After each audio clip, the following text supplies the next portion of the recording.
கர்நாடக முதலமைச்சர் சித்தராமையா மீது வழக்கு பதிவு செய்ய பெங்களூரு மக்கள் பிரதிநிதித்துவ நீதிமன்றம் உத்தரவு பிறப்பித்திருக்கிறது. கூடுதல் விவரங்களை எமது செய்தியாளர் பாரதி ராஜா சொல்ல கேட்கலாம். வணக்கம் பாரதி ராஜா, இந்த விவகாரத்தின் பின்னணி என்ன? மேலும் இந்த உத்தரவு தொடர்பான முழு விவரங்களை பதிவு பண்ணுங்க. கண்டிப்பாக கர்நாடக முதல்வருக்கு எதிரான மூடா முறைகேட்டு வழக்கு தற்போது மிகவும் ஒரு நெருக்கடியை அவருக்கு ஏற்படுத்தியிருக்கிறது என்றுதான் கூற வேண்டும். இந்த மூடா விவகாரம் என்பது மைசூரு நகர மேம்பாட்டுக் கழகத்தில் அவரது மனைவிக்கு நிவாரணமாக 14 வீட்டு மனை பட்டாக்களை கொடுத்ததாக ஒரு புகார் எழுந்தது.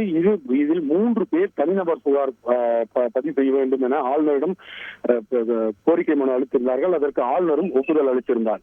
இதை எதிர்த்து கர்நாடக உயர்நீதிமன்றத்தில் சித்தராமையா அவர்கள் மனு தாக்கல் செய்கின்றார். ஆளுநர் இதற்கு ஆளுநரின் உத்தரவுக்கு எதிராக தனக்கு ஆதரவாக உத்தரவை பிறப்பிக்க வேண்டும் என்று கர்நாடக உயர்நீதிமன்றத்தில் மனு தாக்கல் செய்தார். அந்த மனுவானது நேற்று நிராகரிக்கப்பட்ட நிலையில் இந்த வழக்கு அந்த தனிநபர் புகார்கள் தரப்பில் பெங்களூரு மக்கள் பிரதிநிதித்துவ நீதிமன்றத்தில் தொடரப்பட்டிருந்தது. தற்போது இன்று அந்த விசாரணை முடிவடைந்து பெங்களூரு மக்கள் பிரதிநிதித்துவ நீதிமன்றம் சித்தராமையாவுக்கு எதிராக லோகாயுக்தா போலீசார் வழக்கு பதிவு செய்ய வேண்டும் என உத்தரவு பிறப்பித்திருக்கிறது.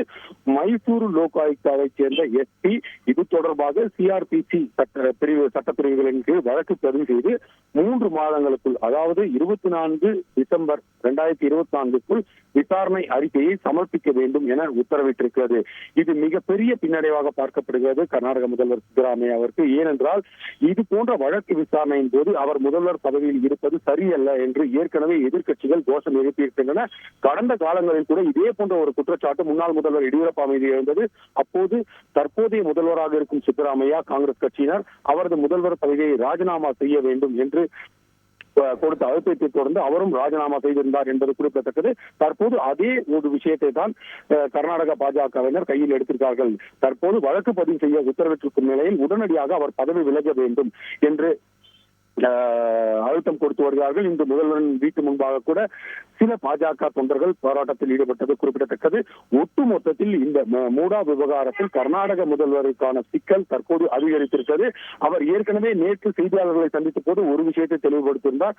தான் மீண்டும் மேல்முறையீடு செய்து நீதிமன்றத்தை நாட இருப்பதாக கூறியிருந்தார். இது தொடர்பாக சட்ட வல்லுநர்களிடமும் ஆலோசனை நடத்தியேன் என கூறியிருந்தார்.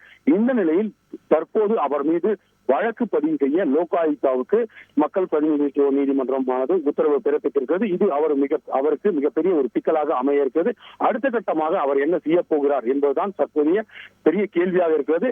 தற்போதைய இந்த விவகாரம் மூடா விவகாரம் என்பது கர்நாடக அரசில் மிகப்பெரிய ஒரு புயலையே கிளப்பிருக்கிறது. விவரங்களுக்கு நன்றி பாரதி ராஜா. செய்திகளை உடனுக்குடன் தெரிந்து கொள்ள உடனே சப்ஸ்கிரைப் பண்ணுங்க.